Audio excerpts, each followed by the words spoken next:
Cool. So, all right, let's get started. Before we get started, let me just do a small poll. Let me just try and see what is your status with GMAT. If you could just give me a quick idea on how many of you have taken your GMAT, not taken your GMAT, still thinking. Wow. Okay. So I have a lot of people who have not taken their GMAT. Can all of you hear me? Are you sure if you're the only person who can't hear me, it might be the problem at your end? Other people, if you can hear me, please type yes. Awesome. Thank you so much. Okay, great. So I have a lot of you have not still taken your GMAT, guys. It's high time. You should start thinking around it. I'm sure. I hope you're planning to take the test. If you're applying for 2020 intake, round one for most of the schools start by September. Round two somewhere in December, January timeframe. If you're still in the thinking mode, please get started. If you've not taken your GMAT, just make sure you have that done as soon as possible, right? Cool. So let's get started. Here is a quick plan on how we are going to go ahead with this session. So again, like we mentioned in the morning, we have a very interesting weekend. For all those people who are enjoying a long weekend, this is going to be the most productive long weekend for you in terms of the information that you'll get towards making sure that you take the right call towards your MBA journey. Right. So today's session and this session in the afternoon is focused on marketing. We are going to focus on what it takes to get into a marketing role post your MBA. What do B schools specifically look for when they are looking at a marketing kind of a profile? And finally, we'll take up questions. Please put in your questions on the Q&A window. I will make sure we answer most questions which are in the purview and the scope of this particular session. Ground rules for this session. If there is a problem which is specifically on your end, make sure that you fix it, because I'll just take a poll if there's any issue or not, right? Cool. So let me give you a quick introduction for people who are just joining in just now and have not been part of the morning session. So CrackAble has been mentoring students from top schools since 2006. We specifically focus on tests such as GMAT, GRE, and helping students with applications. We have helped students getting into top schools.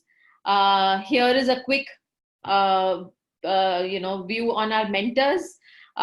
This is just one slide. We have close to 30 mentors. The idea is to focus on showing you that the kind of mentors with all different kind of backgrounds who are part of our journey. We have people from all top schools across the world, people from SED to ISB to Fuqua to NUS to Judge to Kellogg, right? So that's the kind of mentors we have on our panel. Here is a quick, so just make sure you please subscribe to the CrackAble YouTube channel. We are one of the highest subscribed YouTube channel in the GMAT and MBA space globally. So make sure you make use of this. We have great essay analysis of all top schools. Lot of schools have similar essays from last year to this year, so definitely you can make use of that too.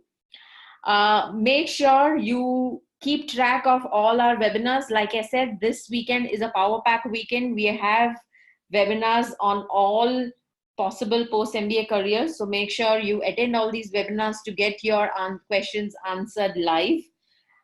And if you want to get your profile evaluated, do make sure you fill in your profile evaluation form. Like I said, this session is specifically going to be about marketing. So please keep your questions around marketing so that we can help you with specific answers.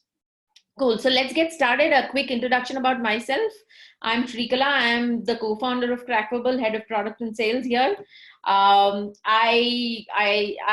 was part of the IT industry for a long time. I worked with HP for close to 7 years. I'm also part of the ISB Goldman Sachs 10,000 Women Entrepreneur Program. I'm also part of the Cherry Blair Foundation, where we help women entrepreneurs. And here at CrackAble, I help with the admissions team. And here is our special guest for today, Siddharth. Siddharth, I'll let you introduce yourself, to all the listeners here. So if you could just introduce yourself and, tell us about yourself. Sure, Shrikala. Thank you so much for that, Shrikala. Hi, guys. Well, my name is Sid. You can call me Sid. This is my LinkedIn profile, so it's copy pasted from there. But just to give you a little background, I did my MBA from NUS, and prior to which I worked for a decade in companies Siemens, GE, predominantly in the marketing functions. I also did some other functions close to marketing, sales, and BD. And I finished my MBA last year, and I'm working now in Singapore, working in a startup called Zopa. It's something around artificial intelligence. Very interesting space, I must say. And Awesome. that's my background. Well, let me give you a little bit about my pre-MBA. I was working with Siemens and in the product management role, which happens to be under the marketing function. I spent quality time with Siemens, 10 years with them. I loved the company. I loved the roles that I was performing. But somewhere I felt I needed a change, which the company was offering in terms of function. But I had something more in mind. I wanted to move out of India. And I said, okay, fine, let me take a break. Let me do my MBA. This had to be clubbed with my wife's continuous pestering me because she was already an MBA then in the finance field. She's a banking and finance professional. And she kept telling me about the upsides of an MBA. I never believed her until I really got to doing my MBA. So that's how I would say I started off my journey, which was in a very weak, let's say, uninformed way. But then when I eventually got there, I was really happy that I took that plunge. Awesome. So, Siddharth, tell us a little bit about, the point where, before we get to your life at NUS, tell us a little bit about the kind of role you were working on in Siemens. You mentioned that it was more on the marketing thing. Can you give us a little bit more background so that other people can relate to maybe the kind of roles they are already doing right now? Sure. So I joined Siemens in the graduate trainee program. This is something that they recruit after the bachelor's. And I did my bachelor's in electrical engineering. So it was one of my dream companies to go get into Siemens.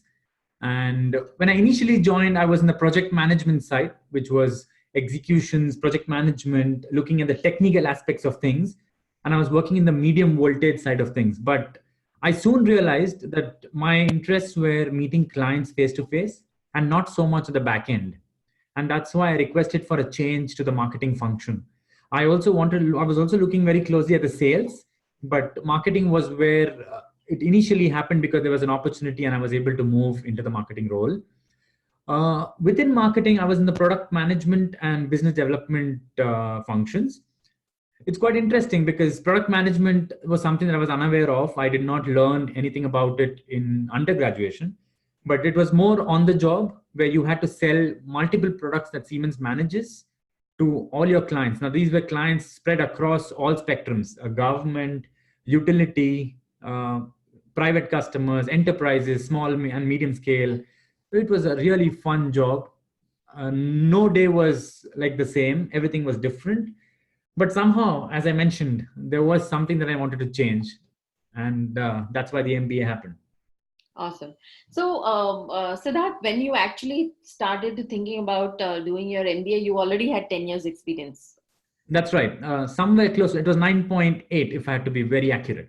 Okay. So cool. So tell us about, your NUS journey, how it was. Tell us about the mix of the class and the time spent there. So before I took the plunge, I was slightly apprehensive because I knew that I was on the higher side of WorkX. And I wasn't sure if I was ready to change. It's a big change, working for almost a decade and then deciding to go back to a classroom. I wasn't sure if that's something I could do. But that was a challenge I wanted to take and see if, what could go wrong. I mean, worst situation, I have an education loan on my head. That would be the worst case scenario, right? I said, okay, fine, let me try it out. NUS, of course, was one of my top choices when I applied. And I was looking also at countries where I could migrate and live later with my family. So NUS, of course, was my first choice. Okay. When I got in there were about 100 students full time. from about 30 different nationalities. And the average age was about 28 years of 28 years. That was about the average, with a 40-60 male 60-40 male female ratio. That was how my cohort was divided. I would say it was a fantastic mix of candidates.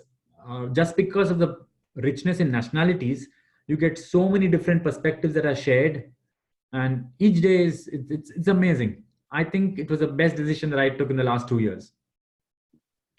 So, you mentioned that you had 100 people, right? So, Yeah. in terms of the diversity factor in that cohort, what is the diversity aspect of it? Oh yeah. So as I mentioned, there are about 30 different nationalities that are there, and the ones that had maximum was of course China and India.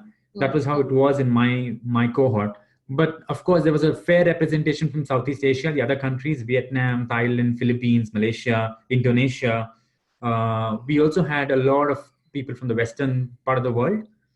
I think it was a very good mix, and of course, we had about 10 plus people from Japan, and that also adds to a lot of diversity. There is a lot of Southeast Asia's presence you can see in a classroom, but we did have people from the Western side as well. Okay. Tell us about this picture, Siddharth. And yeah. So this is nice. I'm seeing this after almost a year now. But when I started my MBA, I had one thing very very fixated in me. I had to take part in all the case competitions, all the sports activities, the student council activities, everything, because I want to live a student life again. I know once we start working, it's so difficult to get back to the student life. So when I got this opportunity, I said, let me live it all out. I stood for elections. I was elected for the president of the student council, the energy club. These images are all from a case competition that we participated and we won. So you can see the picture on the bottom. We won 100K Thai baht. This was a consulting case competition where we had gone, and it was amazing. This is one of the biggest case competitions in the world for master students. And we were there for 1 week. This was on the beaches of Thailand, all sponsored. And this is one of the snapshots from there. But I participated in almost 3 or 4 such case competitions across the globe. But this is the one that we won eventually. Okay. So how does the placement thing work in NUS, and especially when you're looking at a marketing kind of a scenario, right? Yeah. How does it work in NUS, and what do actually companies look for? So I would say when you talk about placements, anywhere apart from India, it works slightly different. In India, there is a cycle where companies come on to campus before you graduate, and then there is this placement day, as they call it, where companies come and then you have these rounds of interviews over the next couple of days, and then people have rolled out offers. But anywhere else apart from India, I don't think that's how it works, especially NUS or even in Singapore. By and large, you are expected as a student to go out there to network with people, speak to the industry leaders, and find a niche for yourself. So what the placement office does is give you those avenues or platforms where you could engage with industry leaders of your choice, and then they leave it to you to take it forward from there. So when I was looking out for internships or for full-time offers, they would set up marketing nights or finance nights, where they would invite, or consulting nights even, where they would invite people from, of course, these are senior people from the leadership rung, who would come in for these events and then speak to you about, share with you about their journey, what they learned, what they would advise to people who are trying to get into the industry. And then you could pick up the conversation with them later to see how you could actually fit into that company or that role if that interests you. So they were very open to your approaching them later and dropping an email, meeting for coffee, which is very, very common. And that's how predominantly the placements happened. I can recall my full-time internship with GE. I did it for 8 months. I was in the marketing function. And that was also something similar. It was a networking night which was organized by NUS, and where I met somebody who was heading the marketing role at GE Corporate. And GE had been my dream firm when I had graduated from electrical engineering back then. So it was a lovely opportunity for me to intern with them for 8 months before I moved on. Right. Right. So let's get on to, I think who is marketing and marketing professionals is something Yeah, that's a very generic question. Let's maybe get on to more on the career path that marketing professional faces, right? So sure. your view, since you've been in the industry, you're heading the marketing for Zopa right now. Yeah. What do you think is a typical career progression that people have, and what changes in terms of your responsibilities towards the company when you're looking at these different levels? Yeah. No, I would also like to add there's a fine line between marketing, sales, and BD. When you talk about these three functions, it's actually uh, everything is revenue generating for a firm, but there's a fine line. So marketing is, I would say, one step before you actually go and sell, before the sales can come into the picture. That's where marketing would lie when you're talking about the function itself. Of course, within marketing, when you look at these rungs, I would say typically anybody with some background in marketing role with the previous experience after an MBA would definitely enter somewhere where you see here a level 2 or 3, or probably a level 2. That's by and large where people would enter after an MBA, where they have prior experience within the marketing side of things. Let's assume typical companies, FMCGs, or maybe even digital marketing companies. This is where typically you would target to enter if you have, let's say, 3 to 5 years of work experience within, or I would at least stretch that by 2 to 4 years of within the marketing function prior to your MBA. So I would say that would be the sweet spot that people would target. Of course, these designations can change drastically when you're talking about startups or companies which are SMEs or smaller industries, or even for a bigger, larger firm. All these can vary.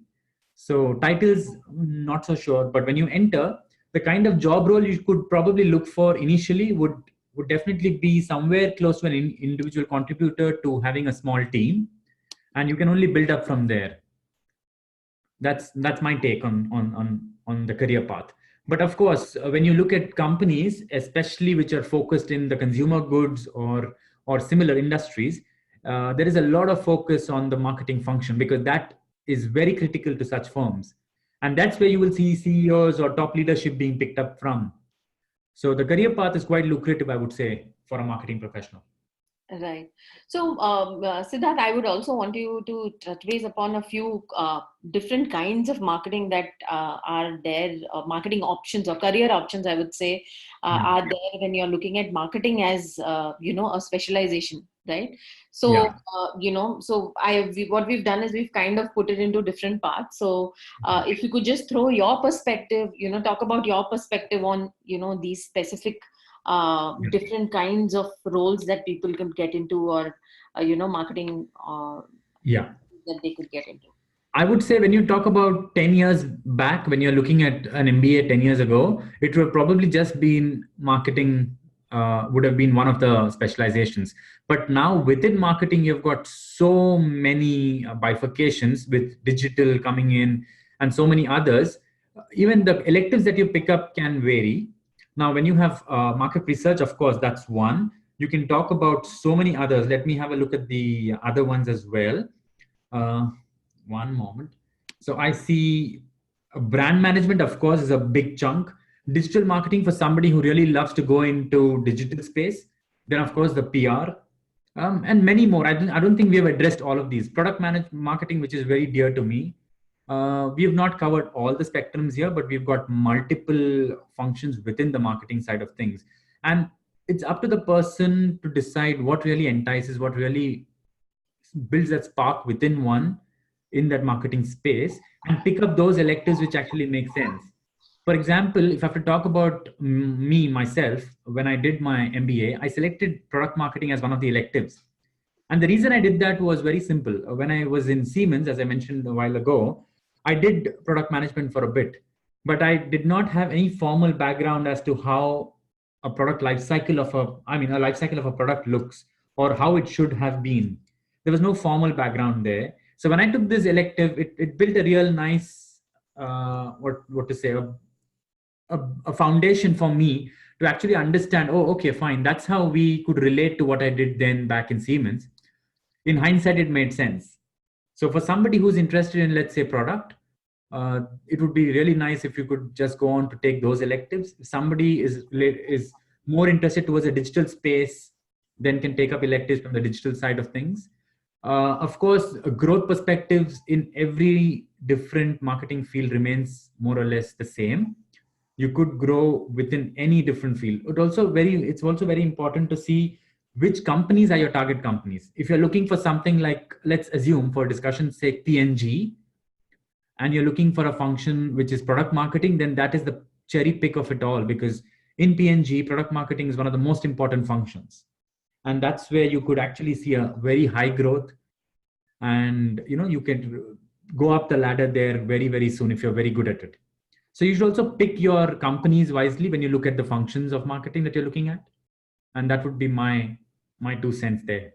Right. So just to add to what Siddharth said, and I think what actually you all should think about is, number one, when you actually focus on electives, now when you actually start writing your application, or when you start applying for an MBA program, you do not really need to finalize what specialization, because most specialization are chosen only in the last couple of semesters, right? So what Siddharth mentioned about choosing the right electives, what you could do is, when you actually choose the right school to apply, you could actually go and look at what are the electives that are available, and then plan your choosing the school accordingly also. So that could also, you could focus on what you're more interested in and then plan around that. Absolutely.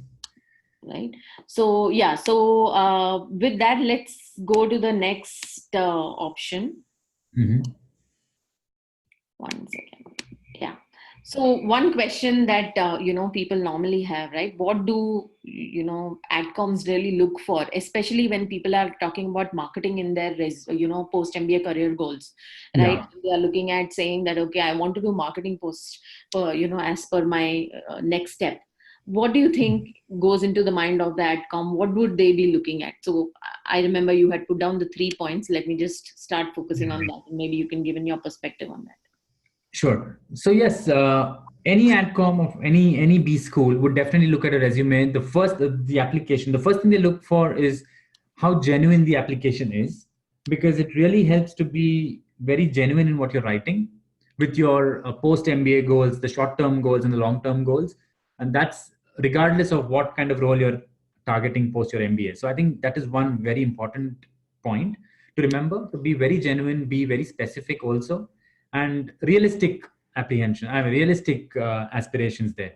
But yeah, when you're talking about a function which you want to carry on in marketing itself, post your MBA, then definitely they check to see if you have the background there in an MBA, in marketing, in your prior work experience. If you have not, then at least to show transferable skills that allow you to make that transition to the marketing side of things.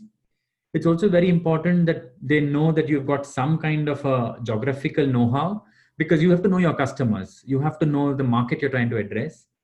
I'm not saying you need to know it with the numbers, but at least by and large, you must have some experience in that geography. For example, if I have to just draw a parallel with my previous experience before MBA, I was working in this region, so India based, but APAC was my market reach. So in that sense, when I was looking for jobs in and around Singapore, Asia Pacific made sense because I was exposed to the geography. I know the cultural differences. I knew the markets by and large, but products could vary. Yeah, they don't expect you to know the product you're going to sell when you just enter the MBA. But by and large, at least your consumer base, or at least the geographical know-how, that's very important.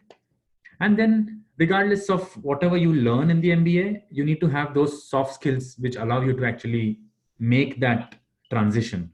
So if you're somebody with the right attitude, which of course cannot stand out in your application alone, but this is by way of interviews that they ensure that you have that right mindset, you are the right personality, and you have the right attitude to learn and move on and take up challenges. That's what they probably are looking for in almost all applications. Right, right. the other aspect of more about your key learnings for your MBA journey. So what typically happens is, since you had good amount of experience before your MBA, you Yeah. already were working with one of with Siemens, which is again in terms of pedigree, it falls in perfectly into if you're looking at a good company for your Yeah. resume.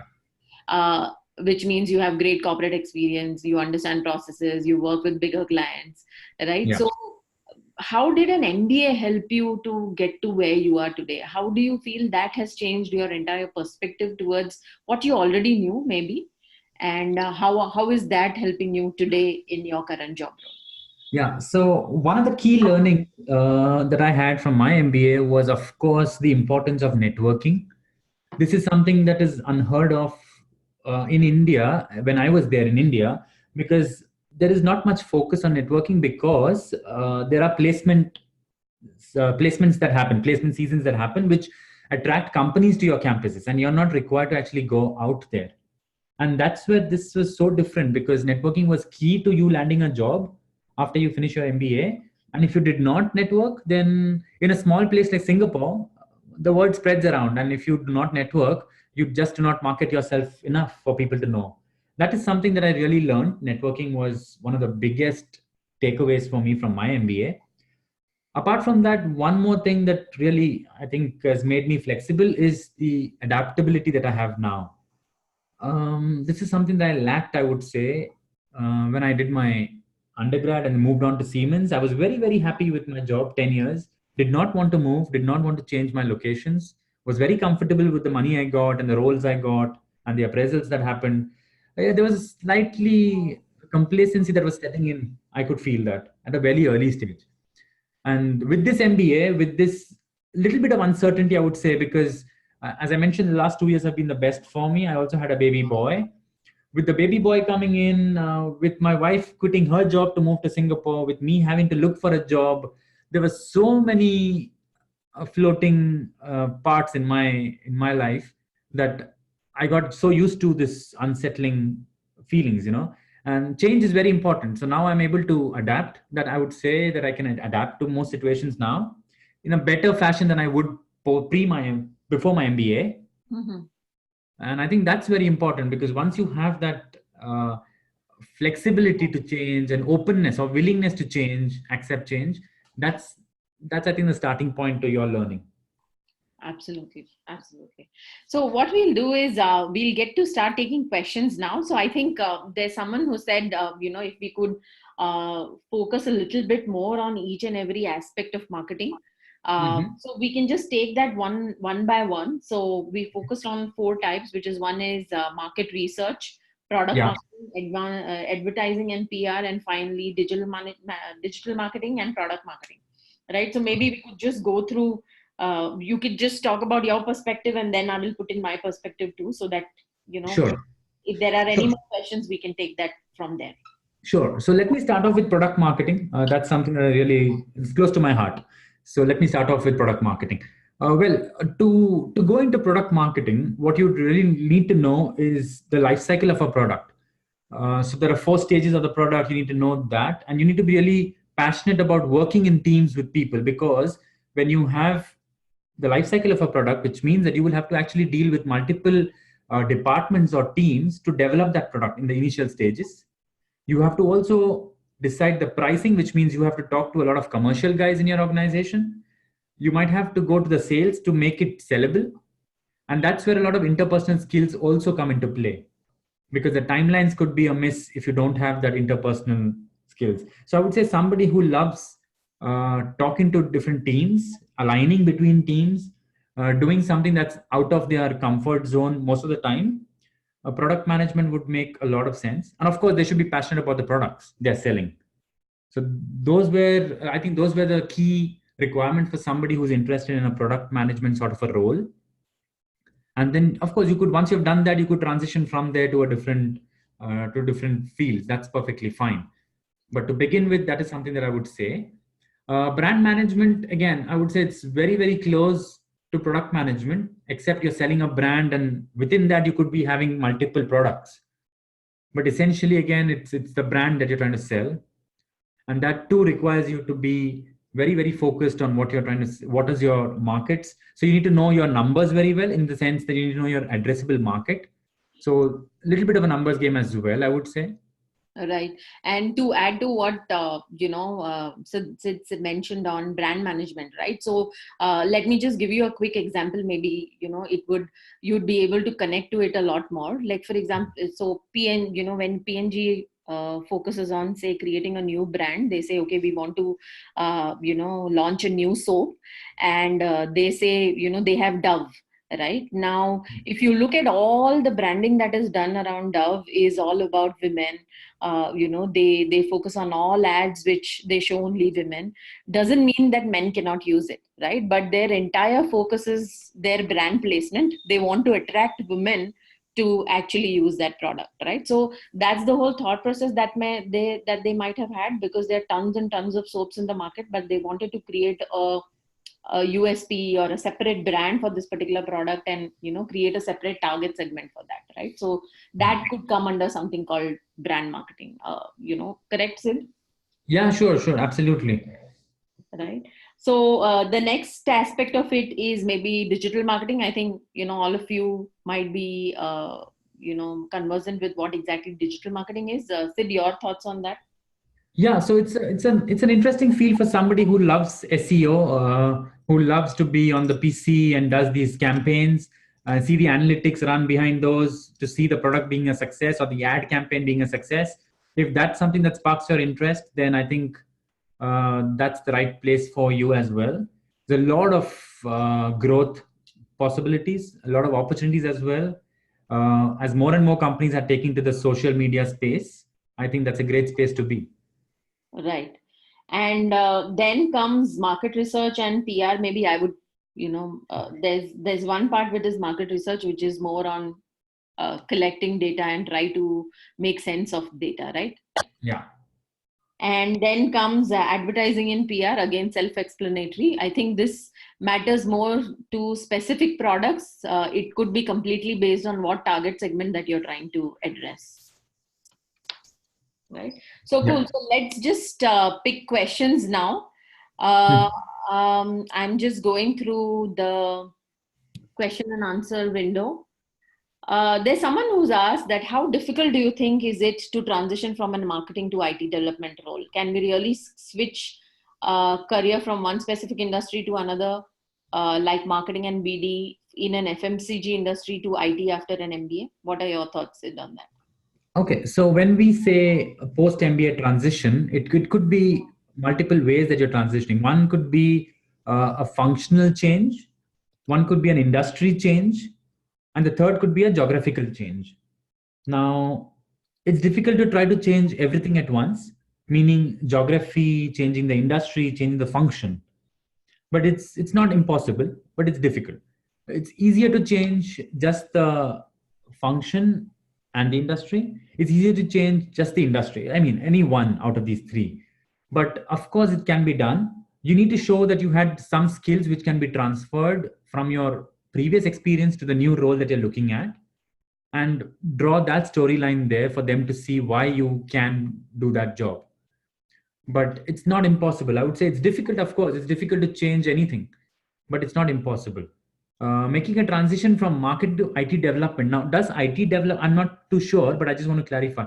IT development, do you mean more of a technical side, or how is IT development what do you mean by IT development here? Yeah, I think he's talking more about technology industry. Yeah, there's no clarity on that. So if you're looking at something like product management, maybe it's possible. Oh, of course, it's possible. So if you're talking about tech companies, by and large, tech companies, after they pick up MBAs like hotcakes, Correct. because they know that we can get the job done where they need us to. And there are multiple avenues where you could enter tech companies to work. So of course, they are one of the biggest recruiters across the globe for all B schools. So of course, you can make that transition. Okay. Sid, Rashmi has an interesting question. So she says that is it difficult to get into a marketing kind of a role in a foreign country? How was your experience, especially in Singapore? So it depends. Let me draw two different situations here. I've had friends who did an MBA from India and got placed in a marketing role in India itself. Yeah, I won't name the company. I'm not naming the B school, but he made that transition, and he said it was fairly easy for him to do that because, of course, of the placement cycles, as I mentioned. And if you do fairly well in your B school, you would definitely stand a chance to get an offer from one of these places. That is one. But he also mentioned to me that when he tried to go out of the country with that MBA degree, it was very difficult for him to find the role that he was looking for. Visa was becoming an issue. Now, globally, this is an issue. It's not as easy as it was probably 10 years or 15 years back. Visas are becoming more and more stringent. Rules are becoming more and more stringent. But when you do an MBA abroad, let's assume Singapore. When you're doing an MBA here and anywhere in Singapore, you already have a student visa, and the government would definitely support you to extend that visa until you find a job. It's a 1 year extension that you get in Singapore when you pass out of NUS per se, and that allows you the time, enough time to actually find your role within your company that you really need. I wouldn't say that's as difficult as one coming from a different country and trying to get a job here. On the flip side, I have had friends who finished their NUS studies and tried to go back to India to find a job in the marketing space. And then again, that gets difficult because in India, most of the companies that are looking, they already have the set pattern where they hire from the Indian B schools. And when you come from outside, back to your home country to fetch a job, they've probably finished their recruiting cycle, or they've already have their recruiting cycles in place. They have visiting schools, etc. And it's very difficult to fit in you as a candidate there. So my advice would be this: also look at the kind of the place that you're trying to settle down after you finish an MBA when you select the B school itself. In most cases, that's probably, if you're looking abroad, if you want to settle somewhere abroad out of India, then you should also target to do a higher studies from that particular country, because then you have more credibility, you have some more market experience there. Right. I'm just scrolling through a few more questions. Rupesh says, what is the scope of marketing MBA in a retail industry? How do I get to head a brand as a business head in an MBA in marketing? Should I prefer operations strategy? Should you prefer operation strategy? Now, to be honest, if you're looking to go into somewhere heading a product itself, that's what I think I got that right. He wanted to head a product, right? Right. Yeah. So when you're looking at heading a product, operations would not be the ideal way to do it. Marketing would be the ideal scenario where you select electives more focused on marketing. And then, of course, you can make that transition to product. But be mindful that when you finish your MBA, you immediately will not get to head a product. Most cases, you would definitely have to start off somewhere in the midway and then make your way up there. But it's possible. There is some question. It says, Aman, I had a question earlier to do this, the industry learn percentage of sales. Okay, I think Aman, we have already answered this question. His question is, how difficult is it to transition? I think as long as you meet the requirement of what the job role is looking at, it should be possible. Like Siddharth already mentioned, it's more about figuring out what you can change, industry, function, or role, and you can pick what fits in best. Whether you can completely change in the industry and keep the function the same and change the role, or have a different industry and keep the or vice versa. Pick any one of it can change, but not changing everything might not be so easy for you. Yeah, unless you have a very good story to sell and you have those transferable skills which actually show a very good connection between what you did and what you want to do. Unless you have all that, it's very, very difficult. So I would say pick wisely, pick what you want to change, either the industry or the role or geography. Not all three at the same time. It may not be realistic. So, Siddharth, I have a very interesting question here. There's someone who's asking, saying that, how does your day look like? Like, and a person who's taking care of the entire marketing for, a company, right? How does your day look like? What do you do? What is it that you are challenged with every day? Oh yeah, so we are a startup, and one of the reasons I chose a startup over a big organization was this: having come from Siemens and GE and that background, in a larger firm, you have to do, or you're expected to do the function that is already there in the job description. Anything more you could do, but nobody sees it. It's not appreciated that much, and you're not expected to do as well. Yeah. And even if you do it, the impact is very, very low. But in a startup, everything that you do matters, and there is no job description as such. Even if you do something more, it's appreciated. I mean, there is a appreciation. I'm not saying in terms of words, somebody coming up to your table and saying, hey, great, you did that. Not that way. But you see results immediately in terms of revenue, in terms of client base, in terms of feedback, whatever it may be. You will see those impacts almost immediately. My day here at Zopa is it's very interesting because most of my time I spend meeting clients, new clients, trying to acquire new clients, trying to meet new customers, trying to meet the customers who are existing but have some pain points, some improvement areas for our products. So I would spend 60% of my time outside of office. I come into office probably in the second half to meet my team, to see what's happening there, and also to take stock of the events we participate. Because as a startup, the difficulty that we have is to get the word out there about the products, and we take part in a lot of events throughout the year. Every month or so, we are participating in 2 or 3 events in Singapore, across Asia. So that's where I come back to office to see where we are at, what's the kind of traction, who are the clients who are interested, so on and so forth. And we also have a digital marketing guy in our workplace. So he's the one who tells me about analytics. So he tells me about who's visited our websites, how many clicks on our website, what's happening, who are prospects, who look cold, who look warm, etc., etc. So that's where the funnel builds up. And that's how my typical day more or less is, if I am based in Singapore. Otherwise, I'm traveling. Interesting. So cool. So I think we've pretty much covered most of the questions which are in the scope. Unless, Siddharth, if there's anything you see I have missed out in the question and answer window. One sec. Let me just scroll through. I'm just doing a quick scan.